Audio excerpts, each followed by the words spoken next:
Hello everyone in AgMIP land. It's really good to be back with you today, and I'm looking forward to this session. I think we have a really good panel today following the keynote speaker who was new to AgMIP. But I'm going to just give a few comments before introducing everyone to introduce the circular economy concept. Some of you probably are already working on this and maybe have been working on how to use this concept for food and agricultural system advances toward more sustainable and efficient food and agricultural systems. But there are a number of definitions in the literature already. Circular economy very broadly is a systematic approach to economic development that's designed to benefit businesses and society and the environment, all of those.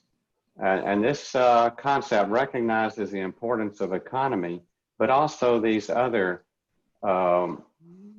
components, the society and environment, that sometimes get lost when we're talking only about production or profitability.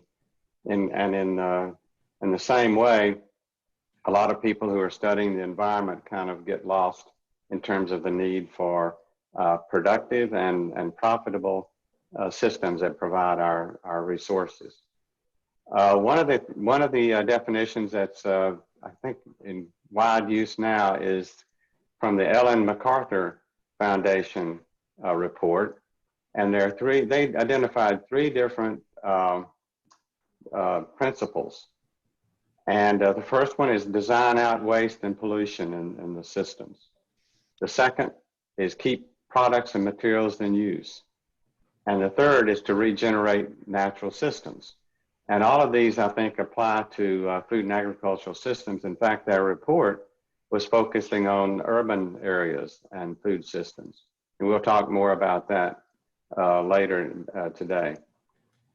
In the US, as we've tried to communicate these concepts to people, we found that it's important to include another principle that may be implied, but it's not obvious to everyone that we talk with about these principles. And that is to provide economic benefits to producers and others in production, processing, supply chains, to society and to the environment. So these multiple benefits represent multiple goals that have to be considered in considering future designs and transitions of food and agricultural systems. So you'll hear a lot of words today in the different speeches and talks.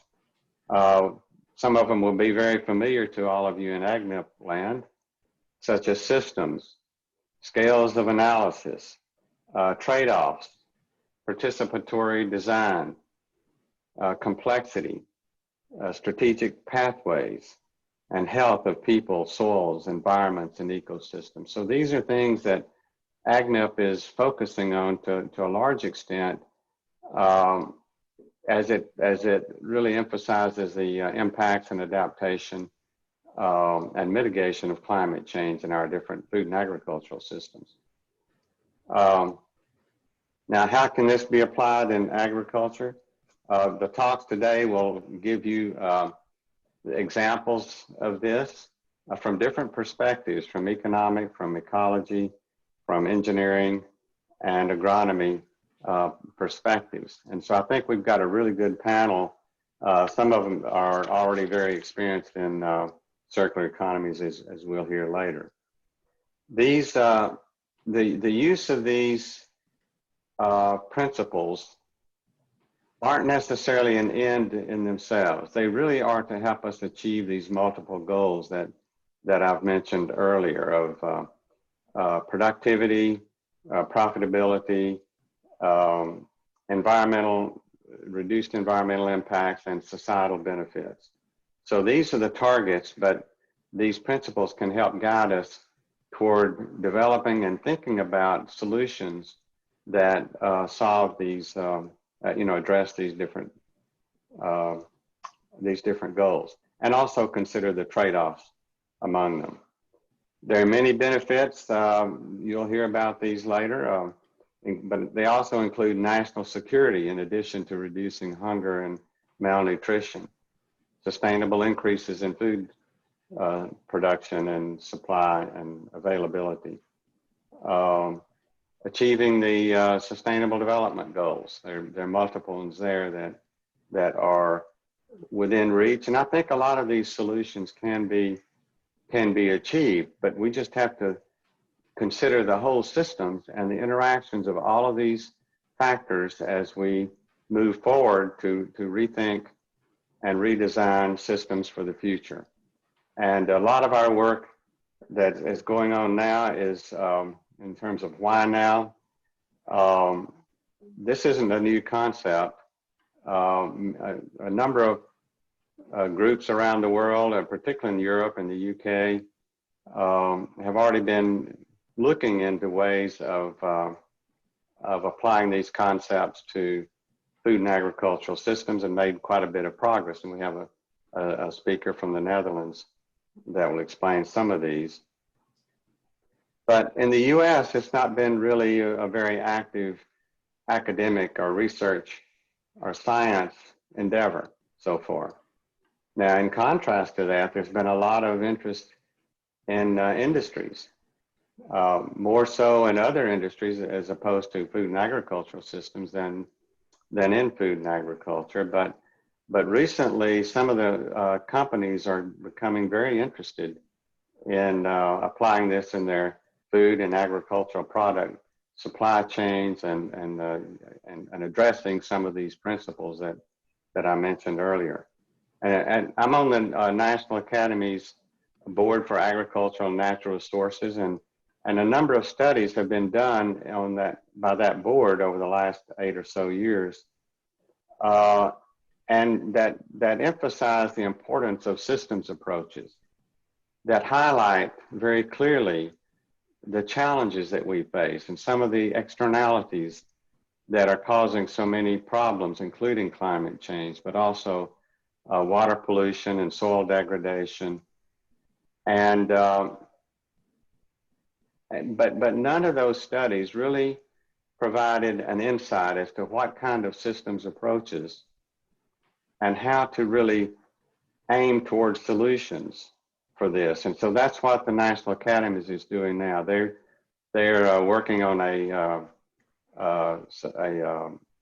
substantial study with broad interdisciplinary contributions on food and agricultural systems in 2050 towards circularity. And so because of this, there's also been interest in the professional societies, from those several in engineering, agronomy society, soil science, crop science, some interest in agricultural and applied economics society here, and in providing these programs to their professional members to really advance this, bringing industries and academics together. So there's a lot of interest in it, and this interest is increasing. And so the panel that we have and the talk that we have today really emphasized some of the examples and rationales and values of these components. So I want to start today by introducing a very distinguished keynote speaker, Professor Anu Ramaswamy. She's a professor at Princeton University in the Department of India Studies, Civil and Environmental Engineering, and at the Princeton Environmental Institute. She's an interdisciplinary environmental engineer and recognized as a pioneer globally on the topic of sustainable urban systems. And her work explores how 7 important sectors that provide water, energy, food, buildings, waste management, green and public spaces to the betterment of the citizens of the urban systems. And that includes the surrounding areas with the landscape and agriculture and food systems as well. So she received a BS in chemical engineering from Indian Institute of Technology. Some of her research is still going on in India, as I alluded to. And so she's also got her PhD from environmental engineering from the Carnegie Mellon University in the United States. So Anu, we really appreciate your joining us today, and I look forward to your comments. And I think because of time, Anu will be participating in the panel as well. I will not reintroduce her when I introduce the panel, but some of the questions that you have, you may want to raise on the panel and get her response as well as those from the other panel members as well. Anu, welcome very much, and we look forward to your comments. Thank you. Thank you. Thanks so much for having me here, and thank you to the AgMIP project and Columbia University and Jim Jones for inviting me to this very exciting panel and giving me an opportunity to talk about urban systems and food systems in the context of urban systems, which is a topic very dear to my heart. So I'm going to share my screen and just check to make sure you can see it.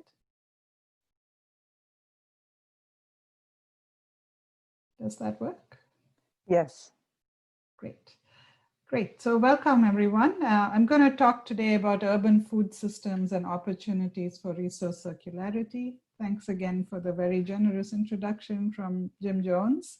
I just wanted to say that acknowledge a few projects that have supported this work. One is the National Science Foundation Sustainable Healthy Cities Network that I lead, as well as a new grant we have on innovations at the Food, Energy, Water Nexus that's supported through the USDA. Very quickly, I just wanted to say that shout out to my students whose work I'm presenting, Dana Boyer, Graham Ambrose, Peter Nixon, Lynn Zeng, and Mike Milner. And I wanted to just get to the heart of what I wanted to talk about today. So I want to make really 4 points. The first one being that urban food systems are part of sustainable urban systems. So food is one of several provisioning systems that all human settlements are interested in. The second is that we need to have this transboundary multi-scale footprinting approach to measure direct and embodied resource flows in and out of cities, including through food systems. The third is some of the work we're doing on spatializing urban food systems.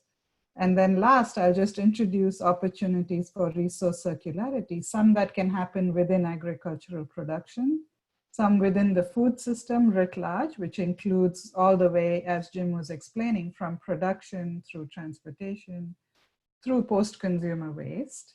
But also that urban areas really provide very unique opportunities for linkages across food, energy, and water systems that are really unusual and can be leveraged significantly.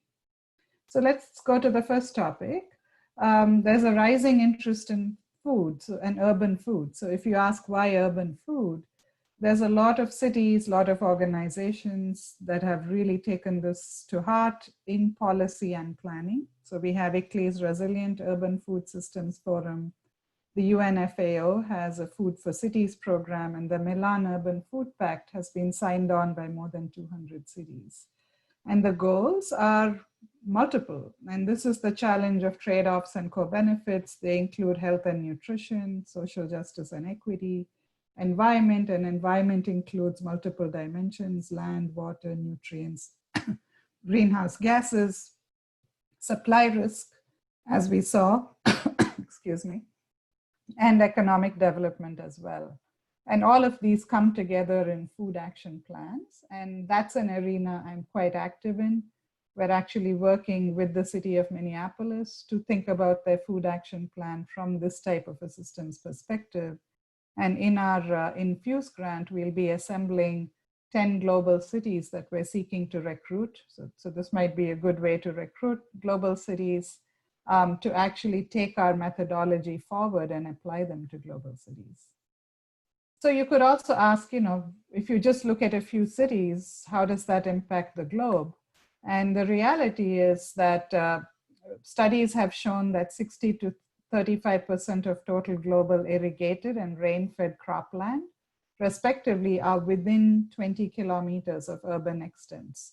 And so if we really thought through the circular economy concept with urban as an anchor, we have potential not only to impact people, because we know about 2/3 of the world's population will be living in urban areas by 2050, but also so much of our cropland is actually around urban areas. So it's a significant potential and a lever of change to think about urban food systems as an action arena.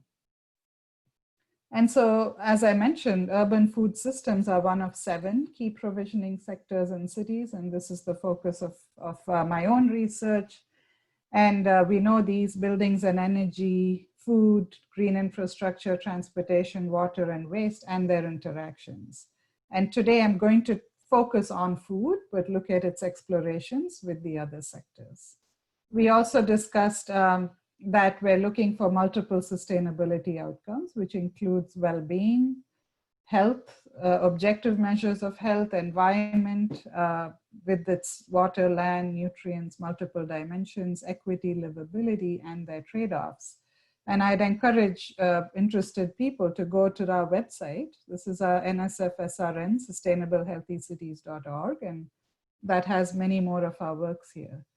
And so with this framework, what I showed you was in icons. We call this a socially ecological infrastructural urban systems framework, where food is one of the physical systems that we count. And what we're saying here is that if this is an urban boundary of a certain city, people are the center of everything. They demand food, they use it, they manage supply chains. Everything we do is actually shaped by people and social actors. And these are the sectors, the core sectors, and these sectors together, and you see these buildings, energy, transportation, water supply, food supply, waste, sanitation, and green and public spaces, together globally contribute about 90% of GHG emissions, more than 93% of water withdrawals, and about 17 million premature mortalities each year. And so there's a good reason to focus on these sectors.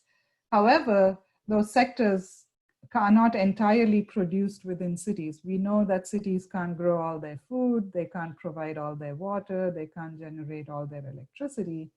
And there's significant transboundary flows from outside. It can be the hinterland, but it also can be large trade networks that provide different types. We know food travels far through trade networks. And so this is a systems framework that we use in our work, and also we published about it. And then we look at people across scale, actors and institutions, and how they might govern these transboundary systems. And each of those actors might be looking for different outcomes. So locally, people might be interested in livelihoods, health, and well-being. And then transboundary, we might need global organizations to be thinking about global trade embedded in supply chains of food to urban areas. So with that framework in our mind, I want to now zoom into the food system. And what I'm showing here is the background for food transboundary footprinting. What do we mean by footprinting, and what does transboundary footprinting mean? And so the previous paper focused on all sectors. That was a commentary we had in Science. This one looks at food, energy, and water sectors specifically. And what we're saying is that if this is the boundary encompasses people, homes, businesses, and industries. People want to use food, use energy, use water. Some of it can be supplied locally. So this is in-boundary water supply, in-boundary food supply, in-boundary energy supply. But we know that cities really can't produce everything within their boundaries. And so you have transboundary water, food, and energy. And those transboundary flows have embodied water, embodied energy. Food has both embodied water and energy. And then you have second order effects. The energy has embodied water. So this could be electricity to pump water for producing food. And that electricity itself has water embodied in generating it. And so in a full life cycle approach, these would be the transboundary flows we consider. And we also look at potential for resource recovery, exchange, and storage within the boundary. And so there's opportunities for circularity within the urban boundary as well as outside. And I think we need analytics to figure out not only trade-offs, because you can do this for water, energy, land, as I'll demonstrate, but also, is it better to act at this scale or at a larger scale? And I think these are the building blocks to do the kind of circular economy analysis that we would like to do. So the major takeaway is that urban food systems include linkages with other sectors. There's a lot of opportunity for resource circularity, both within the food system and across the food, energy, water nexus.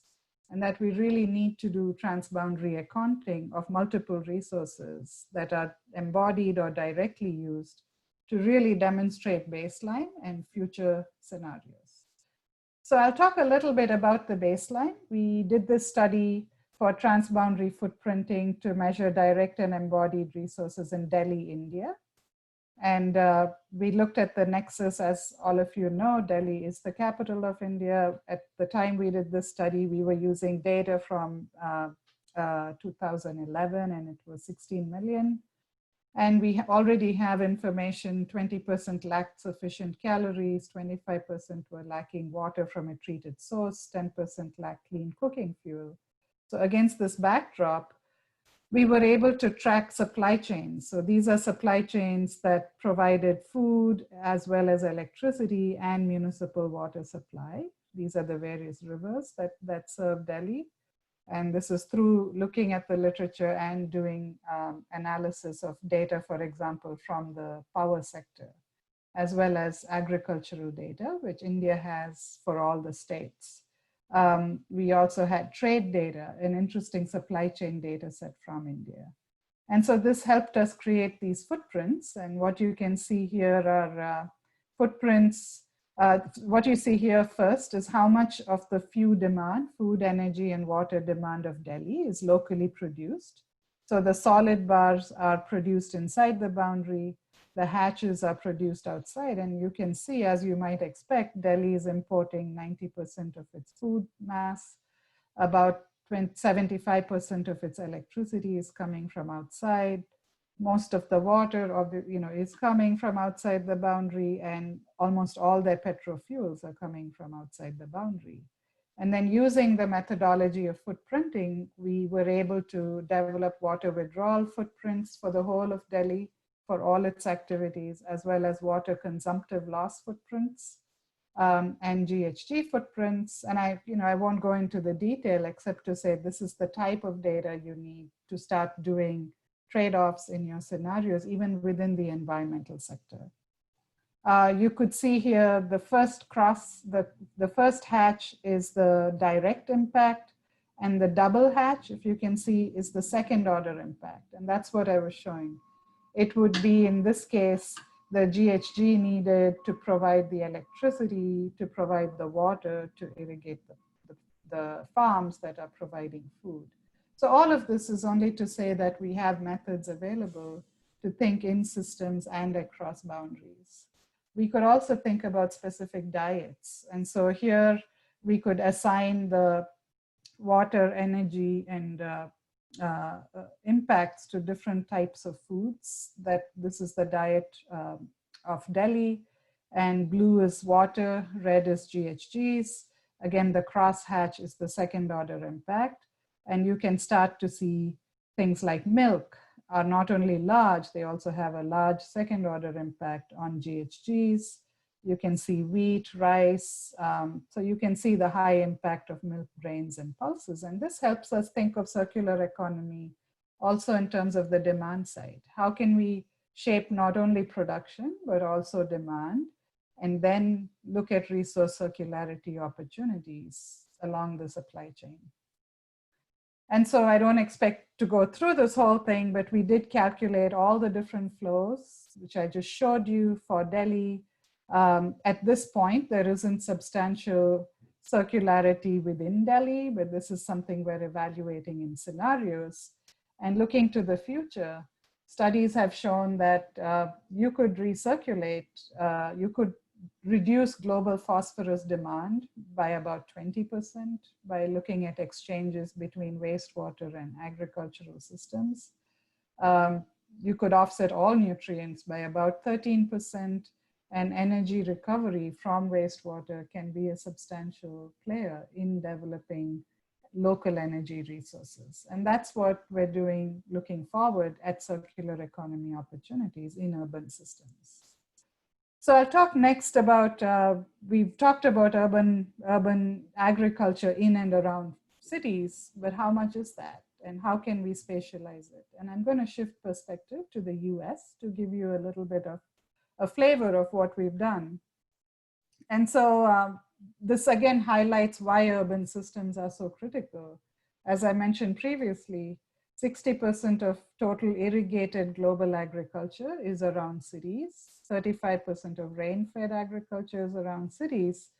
But this does not quantify the urban ag at fine scale within cities, because that's been very difficult to measure, and our group is measuring that. And also doesn't fully assess the capacity to support local demand. So if you wanted to be, quote unquote, locally self-reliant or regionally self-reliant to some extent, not entirely, but to some extent, which has now become in a post-COVID world, quite an important policy guidance. For example, India has a policy called Atmanirbhar, or self-reliant. And so how would that look? We actually don't have the data to do that. So I'll share some of our work.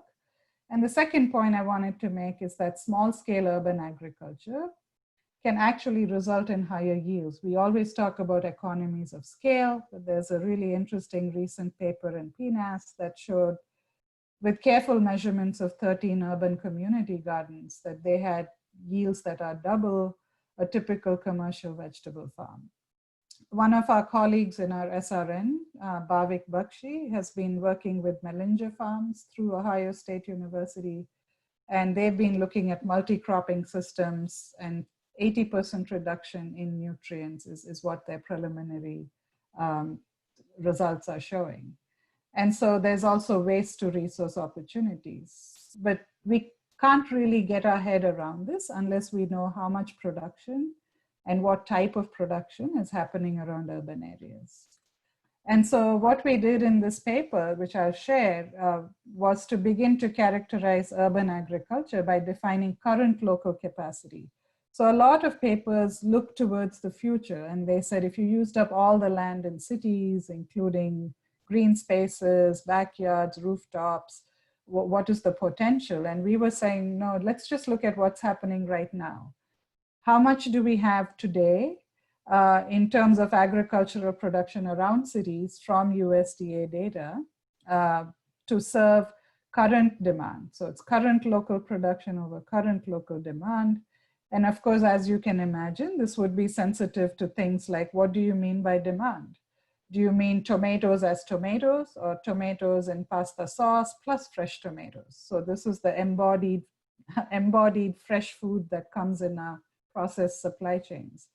Is it milk as milk, but it's also milk as cheese, milk in pasta sauce, milk in yogurt, milk in all the many products we use? So that was the first thing. We actually didn't have a good handle of what is the embodied agricultural demand placed by urban consumers. And then the second is we looked at scenarios of production within the metro areas as well as around metro areas, and we looked at all metro areas in the US. And so here's a quick example. We were able to align consumer expenditure, NHANES, and the food availability data sets in really interesting ways. And you can see this paper, Nixon and Ramaswamy in ES&T. But here's an example of if you just talked about milk as milk, your direct consumption is 159. This is pounds per year.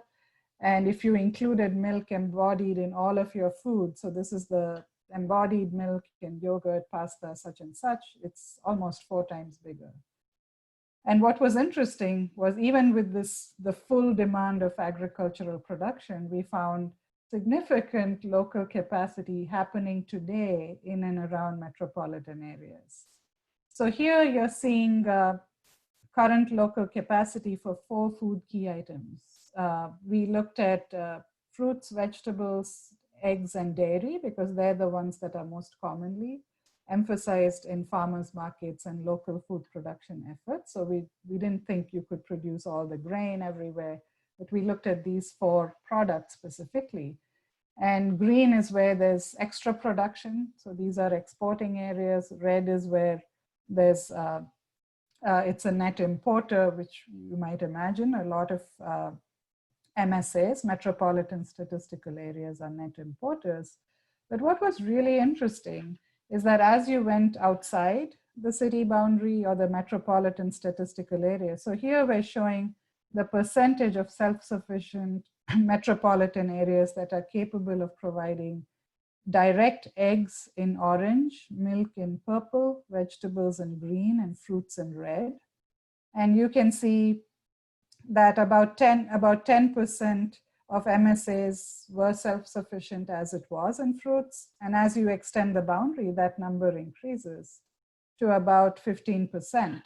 And we found this as you went outside, you would expect this, but what was remarkable is that 15%, 40%, 50%, and 65% of all US metro areas today could be self-sufficient in fruits, veggies, dairy, and eggs respectively, if your supply chains were to be aligned to support local production. So this is just to give you an illustration and for us to understand the baseline of what's happening. And then the last thing we did was we tried to characterize farms. What that showed you was USDA data around urban areas, large farms that were producing more than a certain baseline amount. But we also started to quantify small farms. These are your backyard gardens. We're doing deep learning to map community gardens.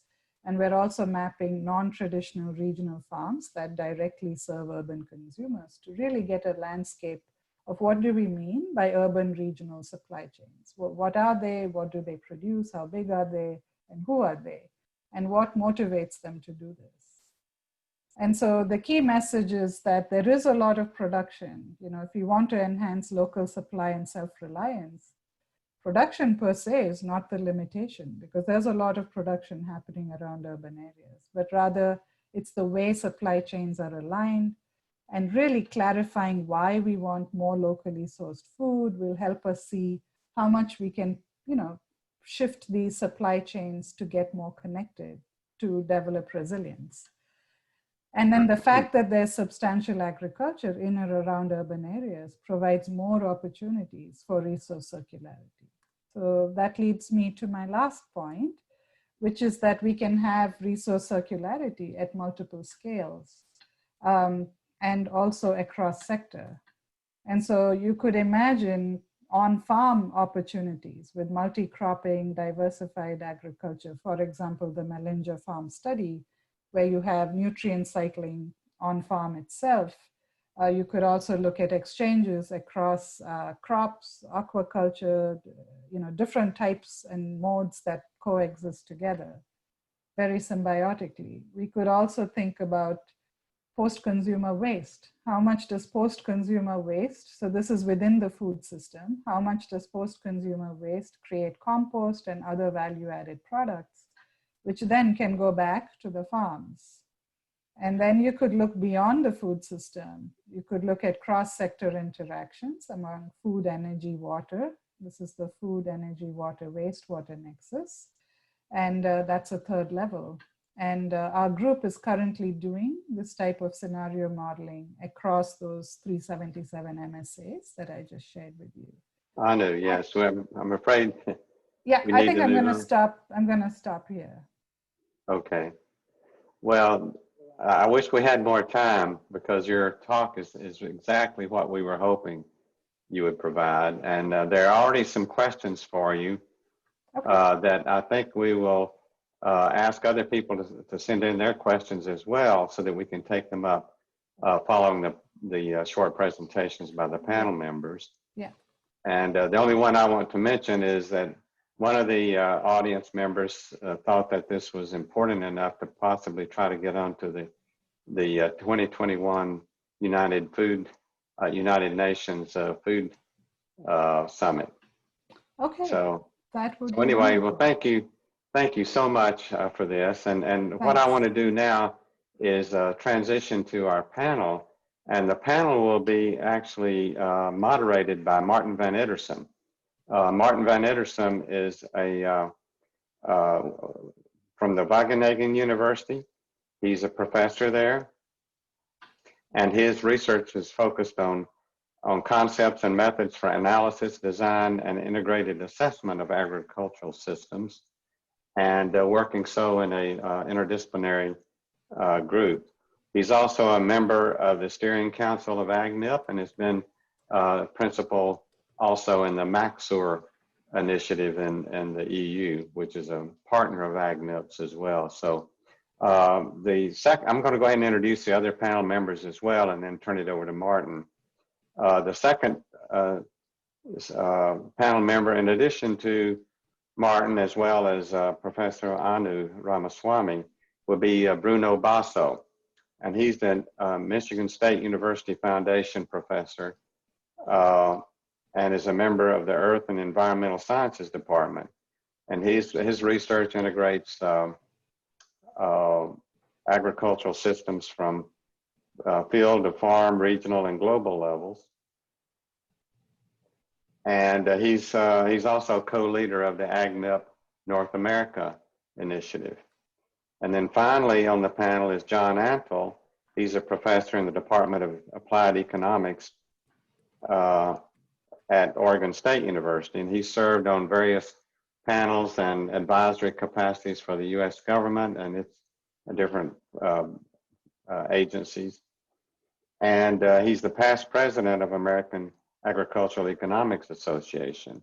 And many of you probably know John from his work on trade-off assessments and leading that effort in AgMIP and elsewhere around the world. He's got a recent book that's just out called Sustainable Agricultural Development and Economic Perspective. So with that, I'm going to turn the floor over to Martin, who will give some remarks and then lead the panel through the other remarks and then the questions and answers. Thank you very much. Thanks again, Anu. Thanks very much, Jim, for that introduction, and also thanks to Anu for a very nice keynote. Let me see if I can share my screen. Can you see my slides right now? Good, thank you. So I want to take the introductions of Jim and Anu a bit further and try to, if possible, further the understanding of what circularity can imply and what principles we can use to implement it. And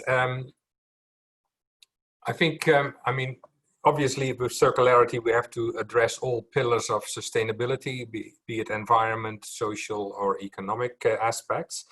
But it was triggered most of all, at least in our part of the world, in Northwest Europe, by the environmental challenges that we are facing with our food system. And this slide is nicely summarizing some really dramatic impacts that our food system has in terms of land use, eutrophication, greenhouse gas emissions, etc.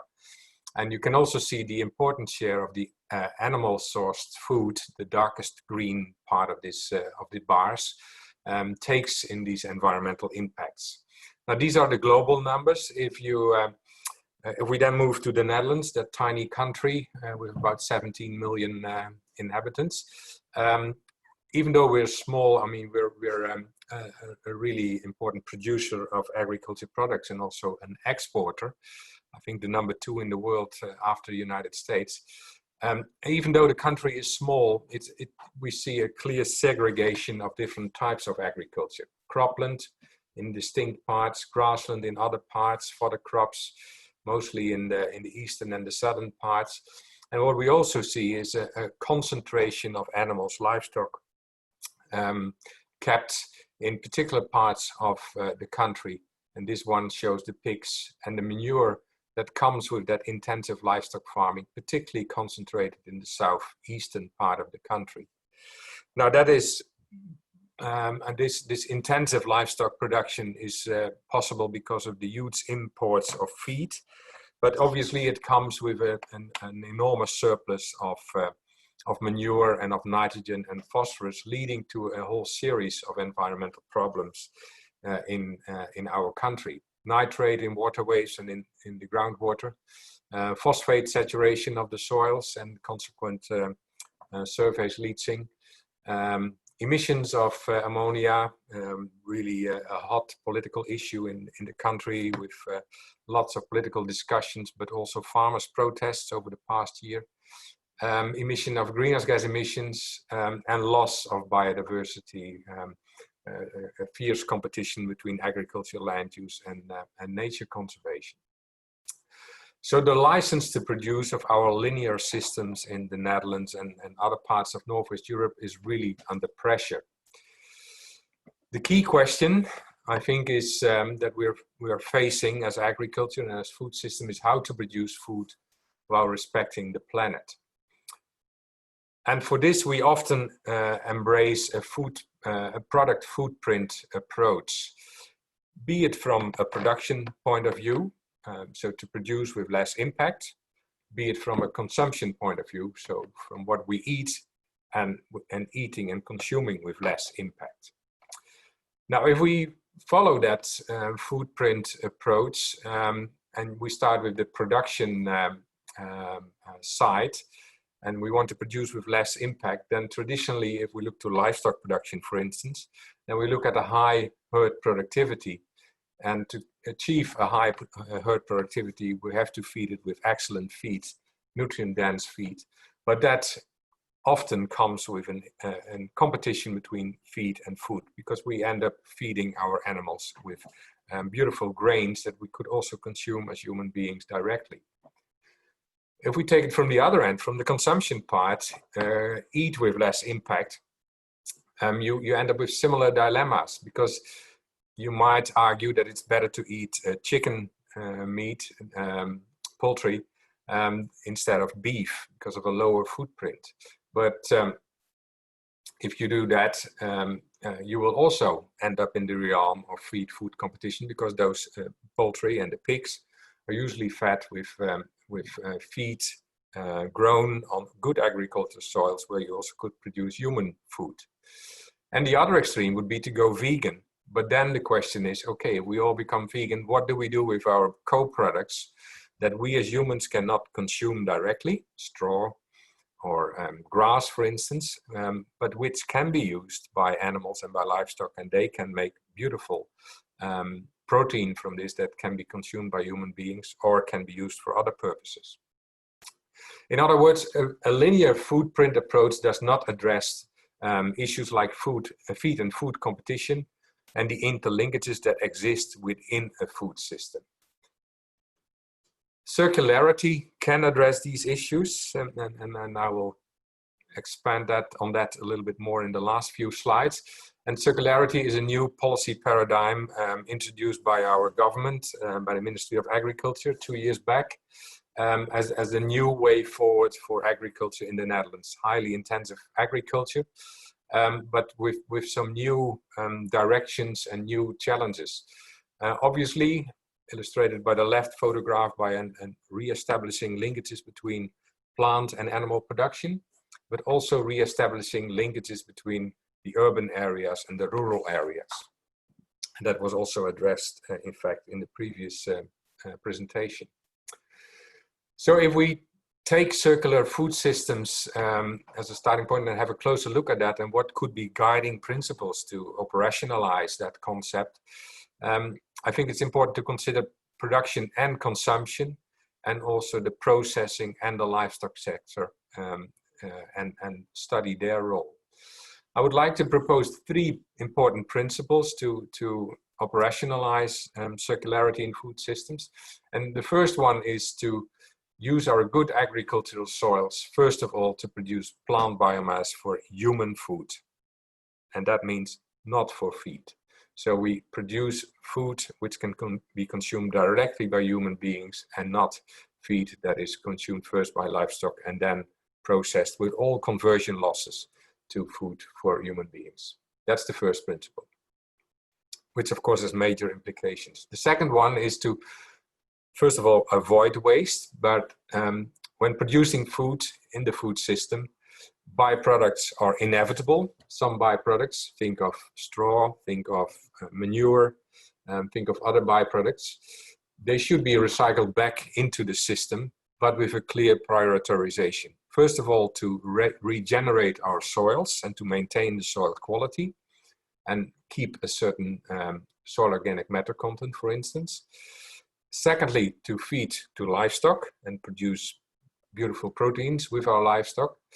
And thirdly, for industrial purposes, and that can be industrial products. It can also be, if they are really, say, low opportunity biomass products, it could be for bioenergy. That's the second principle. And then the third principle is to use animals in our food system for the conversion of human inedible biomass into beautiful products that can be consumed by human beings or that can be used by human beings. Now, clearly, pursuing these three principles in our food systems will lead to drastic changes, and it will impact consumption as well, which may, at least in our Western world, not be that bad for environmental reasons, but also for human health reasons. Of course, an important question is at what level we want to implement such type of circular food systems.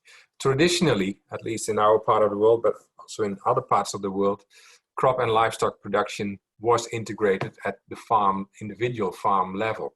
You can still see these farms in some parts of the Netherlands. They're usually tiny and they are perhaps not always future oriented, but they are mixing livestock production and some arable cropping. But through specialization, market development, globalization, I think our food systems have become more and more global, and the Netherlands is certainly an example of that with its huge imports and its export flows. The challenge will be to find a new proper level of integration and of circularity at lower levels, not at individual farm level probably, but more at the regional landscape, and perhaps a region could also be a group of countries like Northwest Europe, but certainly not at the continental or global level.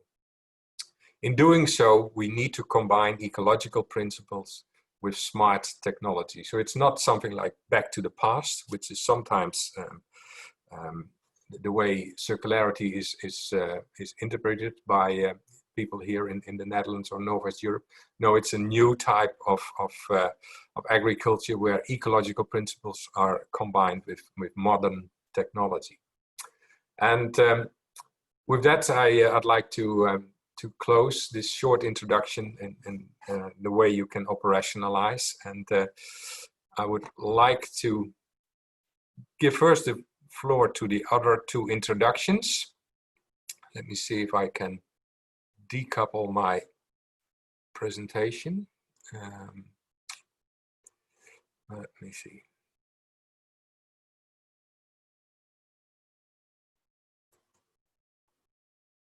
I'm missing a link now to make that happen. Maybe I first need Bruno would be next, Martin. Yeah, I think I have to first close my presentation. Yeah, now I can see the link. Good.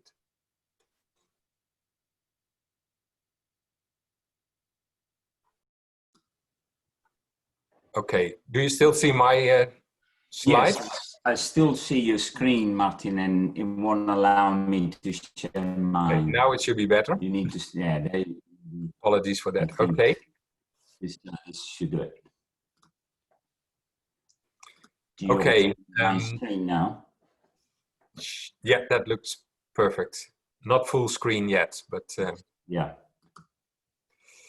There you go. Fantastic. Okay, a pleasure to introduce to you Bruno Basso from the University of Michigan, and Bruno is also active in the AgMIP community, and will share his vision of circularity for a specific system in the Midwest of the US. Over to you, Bruno. Thank you very much, Martin, and I would also like to thank Dr. Jones and all the AgMIP staff for organizing this session. So I'm going to introduce a very specific location and example of circularity, not just as a current system, but rather how we envision things changing with possible solution. And this is some of the work is part of an initiative that was launched by the American Society of Biological System and Engineering. So one of the reasons we decided to analyze the Midwest, the heartland, because it's a significant producer of corn and soybeans, 92 million acres. But one interesting fact is that Corn Belt is the most biologically productive place on Earth, even more than the Amazon during the growing vegetation, as in terms of photosynthesis and fluorescence, there is reflected back as excess photosynthesis. So it is obviously valid to consider the inefficiency currently occurring in this important food system. This is just an example of how we're tackling by analyzing different components. This is an example of how energy flows into the corn and soybean production, just underlying how much of energy, and you'll see the other inefficiency deal with fertilizer. And another big component is drying the grains with the on-farm uses. So it does take a system approach, and I'm going to present some of the possible solution in terms of an integrated agronomic and biosystem perspective. So first of all, in order to analyze why is it inefficient, we needed to assess what are the losses and what needs to be improved. So we're tackling nitrogen and phosphorus, nutrients in general, carbon, water, and energy, and again assessing what is losses in each of these components with obviously quantities that allow us to see possible solutions. So this is just a quick overview of how we are tackling the problem. The one important thing that when we talk about circularity, it all depends almost on the definitions that we provide. And I think in this work, we are not just considering circularity as the definition of things returning to the subsystem, but anything that would improve efficiency affects the transboundary, as Dr. Ramaswamy showed. It basically goes outside the system. And so we are heavily relying on possible solutions that improve the efficiency of the system. So how we can reduce greenhouse gas emissions, nitrate leaching, while maintaining profitability, which is a critical component of if it ever was going to be adopted in terms of this new strategy, because economics plays a critical role. So we have a soil, and you can see all the flow of the different components of carbon, nitrogen, and water. And so we're handling that in partitioning these flows, where do they go? And again, back on the previous table, what's lost and so on. So what I want to present though today, it's a different angle that is not just, we know we need to reduce fertilizer and so on, but it's what, as Martin showed, the scale is critical. And because the Midwest is really a different type of agriculture, certainly different than Europe and many other places because of the sizes, we have done a study where we showed that subfield variability plays a critical role in quantifying these losses. And with this study that has been published last year, we basically have identified for every single field. So it's not projected, but every single field is analyzed in terms of how stable production is in terms of high productivity, low productivity, and when it fluctuates from one year to the next. So you can very well understand that if it's highly productive, it's more efficient in using fertilizers, the same amount of fertilizers that is used in the low and stable zones. And then we also have a knowledge of when it's unstable, what are the fraction of the fields that are affected by water deficit versus water access, because it is almost hard to believe that in the US there is the opposite problem in these areas, too much water, when many places obviously don't have sufficient amount of water. So with that perspective, this circularity comes also in a way of a different land use potentially. And so I'm going to lead you through some of this latest technology advancement that I was fortunate enough to have 2 new big grants to work with producers to help them generate economics. So generate money from application of variable rate. And this variable rate is the amount of nitrogen that is buried in a field. It's actually quantifiable with a machine readable, so it's unmanipulated. This is as applied. And so when you convert this type of map, a farmer can upload it into a system, and it generates from the nitrogen applied how much was saved and how many carbon credits are generated and what is the amount given the price of trade in California. Volunteer markets potentially could claim these credits. So this could be pretty revolutionary in generating economics on the farms in order to value the long-term resilience of the system, which is all around how much carbon we can store and improve the long-term sustainability. So by doing this example, going back to the circularity, now on the left is the baseline, the current system. On the right, you see what if we were to basically apply a reduced amount of fertilizer based on the low and especially on the unstable zones in this case. And so how much more would we return? You see some of the sizes of this arrow decrease. And so what goes back into the system and what is less emitted and so on. So we're tackling this with different possibilities leading to this vision that is coming in a minute. So the other thing that is very interesting, that this stability zones is proven to be extremely valid concept in assessing profit. These areas that we have quantified as low and stable, they basically lose money. And this is not an hypothetical, this is a full back with the fortune of having these producers working with me. They have shared the amount of economics and the expenses that they embark in producing the system. So the losses and the profit of different levels. And so potentially those areas should be going into a different land use. And that's the different angles of a new circularity, because by doing that, you automatically improve efficiency and you return carbon to the soil and doing a lot of the positive benefits, including biodiversity. That is basically one of the things that ecosystem services nearly lost in the Midwest of the US. So the reason they continue to be in business is because the insurance is given on acreage. And so the acreage that they are basically farming are paid. And this new grant that I have, it basically pushes for incentives for biodiversity to show how much they're willing to adopt them. And it's basically a very successful outcome for hundreds of thousands of acres that are going to basically implement this precision conservation. So if we were to apply, instead of reducing just fertilizer, we even take those areas out of production, then with the precision conservation approach, the carbon credits could be $9 per hectare, which you can do the math of the large sizes, and basically there is a significant amount of the revenue stream coming to them.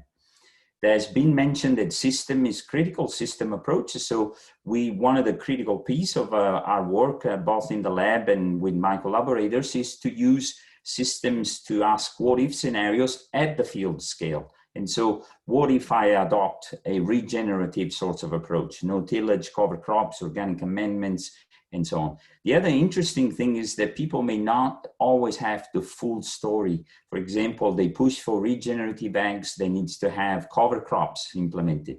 There are no sufficient seeds to ever scale up cover crops across the entire Midwest. People don't know that, has been shown in a few papers. So we basically quantify what is the areas that needs to be allocated to the production of these seeds. And guess what? It's potentially those areas on the side of the fields or unproductive land, as well as changing tillage system and seeing how much carbon is sequestered. So we can scale this by having the knowledge of the system, of how much is applied on each of the zones, nitrogen savings, carbon credits, and cash from carbon credits being scaled up. So to conclude, if I link to precision conservation, it goes even higher because the acreage are higher. So finally, the vision is that we envision 3 levels of applications. One is the existing solution for current system. And this is again in the Midwest, where you have sensors and all the remotely sensed imagery and the analysis that we've been doing, where you apply nitrogen depending on if there is a response by the plants.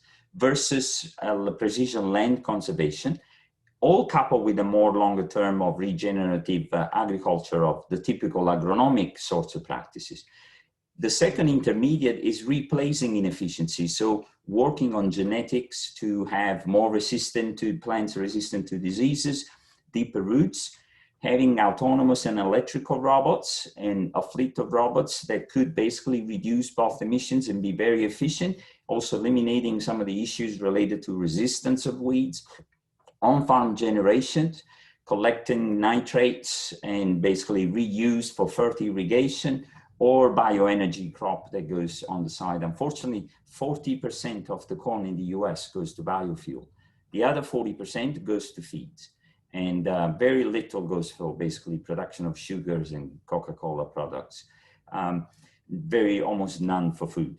So redesigning efficiency on the long term, we push for electrification of the way fertilizer is produced, new way of through investments of genetic fixation, and again, fully implemented anomalous and autonomous electrical system.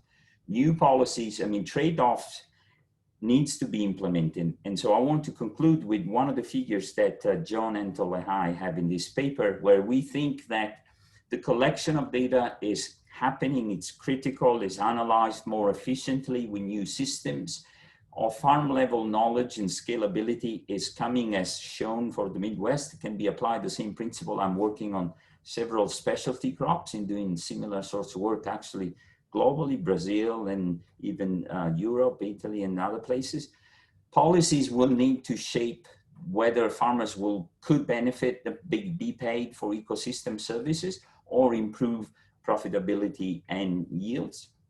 All these in a landscape and trade-off analysis concept. If there are no trade-offs, if economics is non-accounted, which I'm preparing basically the next presentation by John, I am a strong supporter of this. Being a biophysical scientist, I think our suggestion will never be adopted unless there is a quantification of different perspectives, not just energy, not just carbon, not just water, but just bring it into a system where economics and say trade-offs play a role in order to shape policies and implementation of these future designs of what we all need of this circular system. So with that, I'll stop and be happy. I don't know how much time I have, but thank you very much.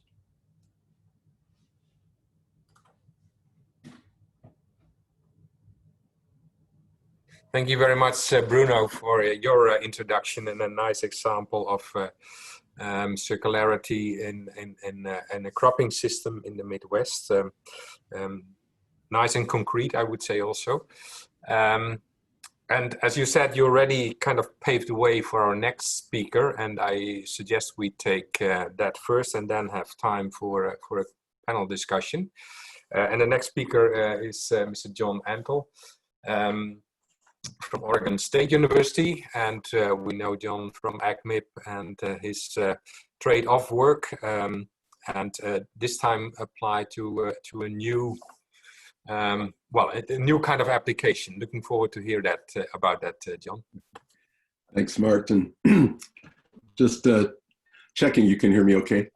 Yes. Okay, great. So just to begin.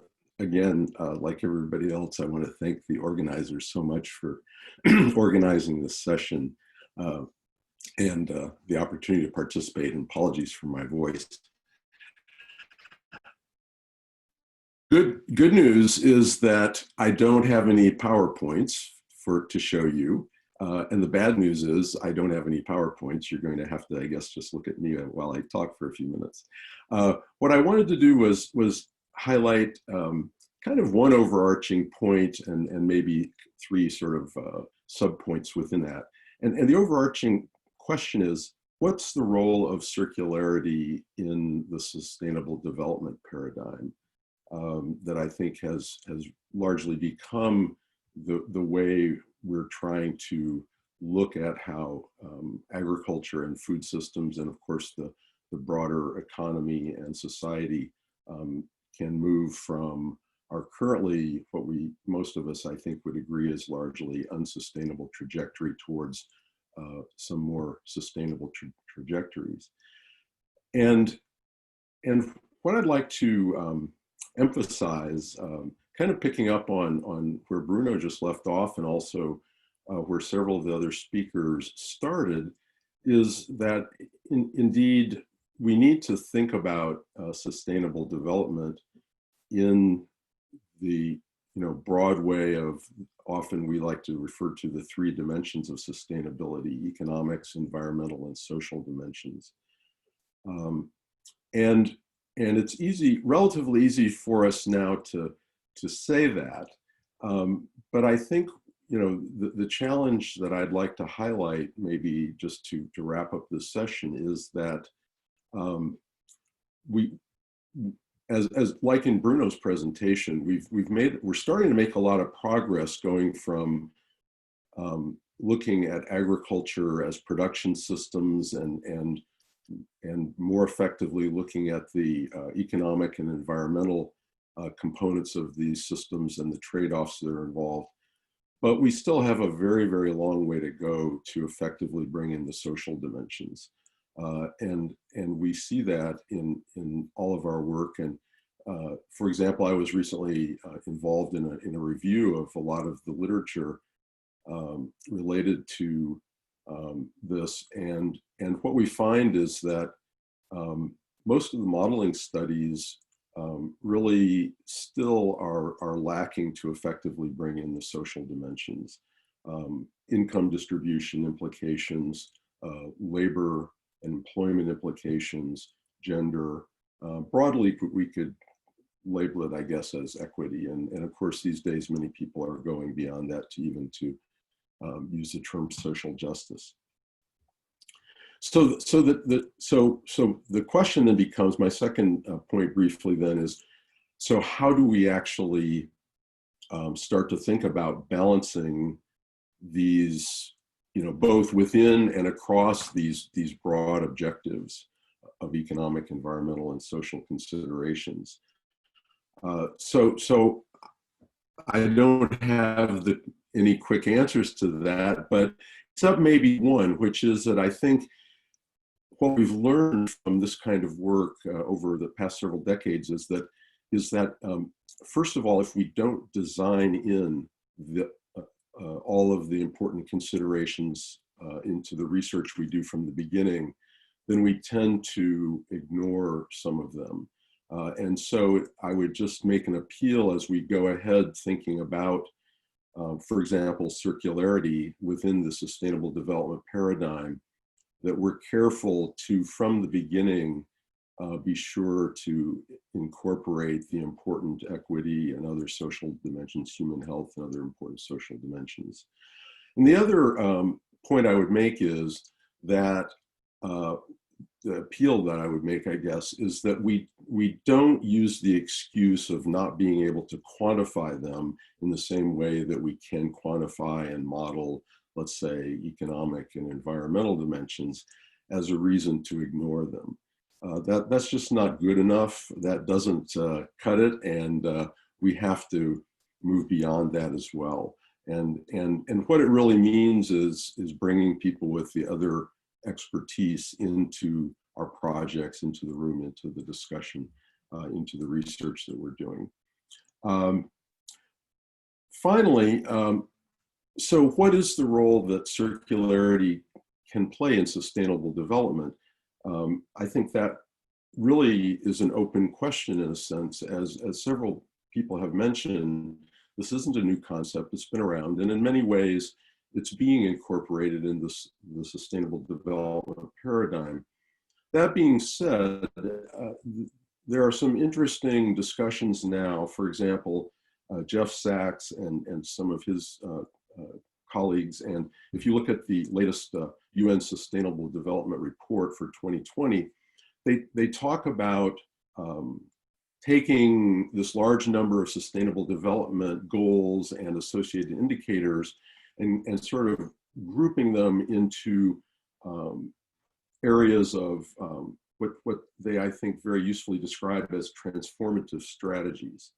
And so we might think of circularity as an important set of principles and ideas that help us form a transformative strategy that incorporates some of the important goals of sustainable development, while keeping in mind that still it's not an all-encompassing concept, and we need to be careful to complement with social. And so really finally at the end, and this is where I'll stop, is that what it really means is that while we can talk about the three dimensions, and increasingly we have tools and data that allow us to start to map out possible alternative sustainable development pathways, the real, I think the biggest challenge we face is how we actually then move societies towards reaching some consensus, really addressing the question of not just what are the possible pathways forward that would meet certain criteria we might view as desirable, but how do we actually move ourselves towards those? And I think that involves persuading broader society, we economists might say the demand side of the story, as well as the supply side, for example, that Bruno was talking about, and Martin also, and Anu as well. So with that, let me stop, Martin, and look forward to the discussion. Thank you so much, John, for your valuable comments and additions, very complementary to the previous talks. Let me quickly summarize the different introductions, and then maybe do a round in the panel and give the floor to the participants. So Jim started off by summarizing some principles, for instance, as described by the MacArthur Foundation. Circularity is about waste management, keeping materials in use, and about regenerating systems. I think in my talk, that was partly overlapping, but also taking it a bit further to plant-livestock interactions, and how we might have to review these, which will have consequences also for consumption of livestock products. And I also emphasized the byproduct management, and to do that with a certain prioritization to make most efficient use of our resources. So these perhaps were some guiding principles, and then we saw some nice examples of circularity with respect to urban food systems, as introduced by Professor Anu Ramaswamy, with some very strong examples, current systems, and what we might do to improve. And Bruno Basso with an example for cropping systems in the Midwest, focusing on efficiency in particular. So that was really focusing on the agricultural part, I would say, of circularity. And then finally, John Antle, making a plea that we should not forget, as biophysical scientists, about the social and economic aspects of transitions and of innovations, and to do that in time, in fact, in parallel to the biophysical, studying the biophysical aspects, and make sure that we not end up with making beautiful biophysical castles without any good social and economic foundation for the stakeholders acting in that domain. That's a kind of summary, at least from my perspective. I'm sure I'm overlooking important aspects. Perhaps a first quick round around the panel, what people see as striking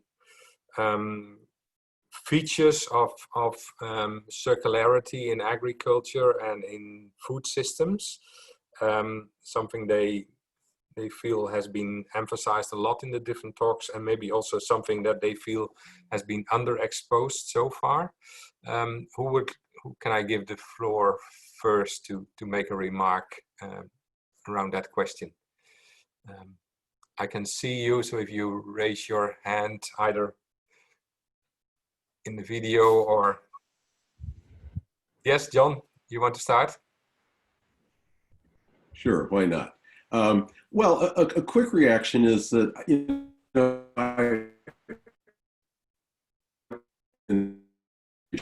anything, but you know, just the characterization complexity of these systems that really again highlights the challenge I think we face. You know, it's multi-scale, you know, in various respects, and you know, in a sense, I was, you know, in my comments trying to just add yet another level of complexity that truly incorporating social dimensions brings. So I think it just highlights the fact that, yeah, we face a really daunting challenge here.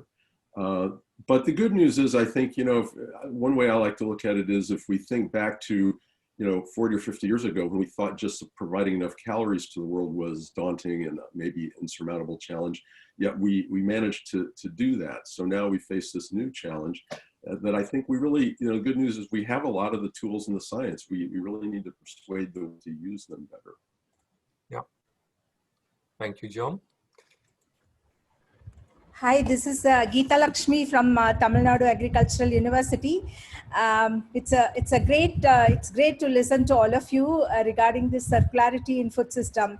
Especially, I have a question to Anu. The thing is, like in our case in India, the farmers' holdings are very small and it is highly diversified. So, is there any model that could capture over a district or over a region the variability in this farming system to measure the circularity and also to measure the eco benefits? Okay, there was a question from the audience already. So first give Anu the opportunity to respond to that, and then Jim wanted to add something to the panel. But please, Anu, maybe you can address this question and also give your addition to the panel. Yeah. So great question. And one of the many slides that I removed to get the talk was that we actually obtained, so there's two things here. One is, how do you demonstrate circularity in a system that's already efficient in many ways, which is what you're saying. And I think this is really important because we think so much of change towards circularity from another system that's more linear. But in many parts of the world, in South Asian small farms and other parts of the world, they may already be circular and they may be moving in the opposite direction because of the global forces. And I think so we did get actual data from the district level on water use, on energy use in agriculture. But I think it would be really important to go back to those same districts and say, to what extent is this reduction? We don't have very much data on nutrients, fertilizer use, and to demonstrate the circularity and also have a counter scenario, not only a positive scenario towards resource circularity, but you know, if we start having a different type of more linear global system, we might lose the benefits we already have. So I think that's a great question, and it calls for more case study work bottom up that can combine with the district level data that are already in the models I shared with you. Thank you. Maybe we can work together to assess some of these. Absolutely, I'd love to do that. Thank you. Just drop me an email. Yeah. Okay, very good that this point came up. I'm personally always very reluctant to talk too much about circularity, for instance, for African food systems, because it's amazing how circular the use of many byproducts are. I mean, look at the way manure is used, for instance, different ways. And in these systems, it's often a lack of resources that can be cycled within the system, which is the first priority. Jim, you had your hand raised before, so maybe you want to add something to the panel on issues that have been addressed by different people and perhaps points that have been missing from the debate. Well, one thing that strikes me after hearing the excellent comments from all of the speakers is that something that we learned at the National Science Foundation when I was there. Context makes a huge difference. And that context is not only what happens in different regions, as we've been talking about in urban systems in the Midwest and the US and the Netherlands and so forth, but also individual farmers and individual actors along the decision pathway for our food systems. Options are needed. In other words, one size doesn't really fit all. In going from different place to different place, that's obvious from the talks. But also, what may work well for one particular producer or actor along the food chain may not work well for another one, even 100 miles or 200 kilometers from there. So I wonder if the panelists would have any comments about the importance of options for the different decision makers, not just a prescription, to enable them to have flexibility and optimize it, as Bruno was talking about, even using the current technologies for their own systems.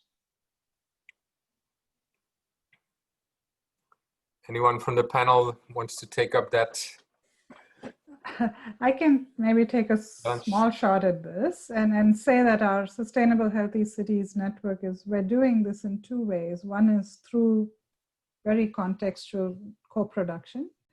So I mentioned that we're co-producing food action plans that are taking a systemic perspective so that we can get the perspective of multiple stakeholders coming into the picture, coming together. And I think the other point that you're raising, the reality is different actors are getting different benefits. And I think that's why you almost want to bring them together to see what is happening. But the other point you raise is if there are options already to make either production more circular or more sustainable, we don't need to get everyone engaged. And so knowing where there are intersections and where developing tools for specific actors, I think it's a really good idea. Also showing that there are winners and losers across actors, because that's also true. Okay, Bruno? Yes, I fully agree with Jim about contextualizing that one size does not fit all, but the need for option is critical. What is important, based on my own experience, that farmers in a very unique setting have options, but they may not adopt them because it may not pay back to them. So even if it's the most sustainable or obviously low-hanging fruit of reducing nitrates. And so one of the reasons that I kind of propose this with a different angle, it's this perspective of changing incentives in increasing ecosystem services. So that option now becomes a possibility of generating economics. And so I think that's the most difficult challenge that we have. Unless it's imposed or somehow incentivized, the farmers are never alone willing to move into that circularity, except like Martin said, obviously, the Africa system is a very different. They take and recycle things, even though they have a major problem of not be able to build that independence from input by removing, for example, residues to give it to the animal. And so the resources in the soils never really gain that level of organic matter and possibility to increase their yields. So that's a circularity the other way around, of not be able to do better. So the option, my final comment is that options have to be linked into adoptions. And as you see, the options that worked were taken on really quickly. And I think generating economics and dollars on the farm for something that they already do, but they weren't aware the possibility of packaging these carbon credits as I'm doing it.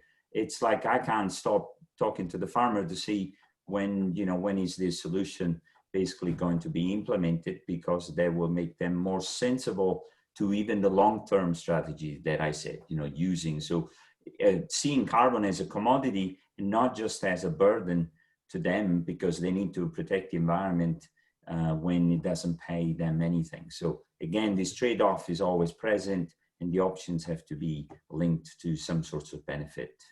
Yeah, okay, thank you, Bruno. There's a question from the audience. Dr. Serge Savary would like to make an observation which is across the different talks. Serge, are you still with us? Yes, I'm here. I don't know if you can see me. I'm trying to put the video on. But well, not a problem. We can hear you well, so that's important. Please go ahead. Okay. What I'd like to say is that I have been very impressed by all the presentations. In turn, I see a lot of linkages between them, and I keep in mind that the final remarks that were made by John Antle. So the economic dimension, the social dimension, and the environmental dimension, and so I can't help thinking about myself. Where is it that we see the most of those interacting most? And unavoidably, to my mind, household garden and urban agriculture is the place where those things, economic, environmental, social dimensions, are the closest. They are interlinked so closely, also together with cultural, historical, political reasons and structures that matter so much in everyday's life. So, and this is where also the nexus, which was referred to before in the discussion, the nexus of water, energy, and food connects. And so this is, if there was, and me, because I'm working more and more on food security those days, there is the nutrition element behind this. It's not just food, it's about nutrition. And it's often nutrition for the poor in urban settings. And so unavoidably, a focus starts to emerge in my mind regarding what they call household gardens, kitchen gardens, urban agriculture. They have many names. By the way, this is the issue. An issue is that those systems are very hard to characterize. They are very diverse. They are very different. One of the aspects that was not presented by Professor Ramaswamy in the excellent presentation is the difficulty of having fresh produce that are free from pesticides, that are free from pollutants from urban environments such as Delhi, where the environmental pollution is one of the largest in the world among cities. And so there are major challenges there, and it's hard to compare this with Ohio. But still, okay. My feeling is that maybe AgMIP and elsewhere, maybe we should start thinking more and more about those systems, characterize them better, and address their performances in those dimensions in the future more. Okay. Thank you, Serge, for that comment. John, do you want to respond to this plea for taking urban systems as a good case for the integration of the social and economic aspects as well? Yeah, just very briefly, and then I'll pass it back to Anu, because I thought one of her really important points was how much urban areas, at least in the US, I guess, could be supplied by, a relatively small regions surrounding them, within 100 miles, I think it was, or something, so a substantial amount depending on, the particular thing we're talking about. So, that just really raises this really interesting question about our supply chains, as she was saying, and the fact that, the sort of traditional economic view, we trade with the rest of the world for, efficiency. But in fact, as soon as we bring in some of these other factors, that story really could be very different. And maybe we have, maybe we really should be consuming food more locally for a variety of reasons, not just environmental.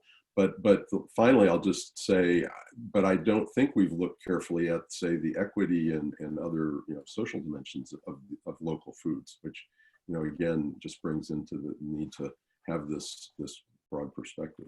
Yep, thank you. So if I can just add some comments as well. So I welcome the questions, and I just wanted to say three things. The intra-urban scale is actually very understudied.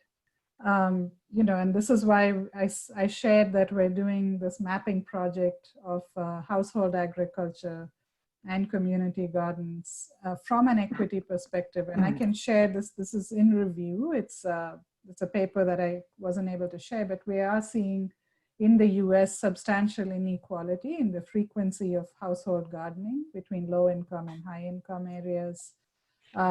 We can also look at the plot sizes. We can look at what people want. But the second question is, this is where I said the food action planning is really helpful.